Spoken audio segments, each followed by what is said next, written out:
কিছু কথা না বললেই নয়। আমি এখন আছি বরিশাল লঞ্চ ঘাট। দেখলেই বোঝা যায় যে কোথায় আছে। সর্বোপরি ওই যে আমাদের সেই ঐতিহ্য। আহা ওরে বাবা কত বড়, হ্যাঁ কত বড়, কত বড়। আর দেখা যাচ্ছে না।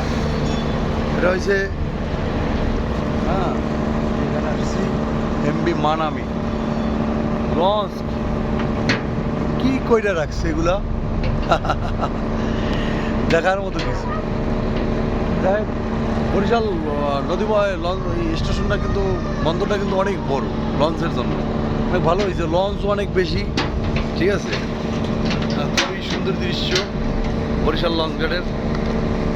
এই যে মাটি দিয়ে ড্রেজার দিয়ে কাটতেছে, বছর পড়ে যাচ্ছে লঞ্চ ঢোকার জন্য। লঞ্চ বিশাল। আজকের মতো বিদায়।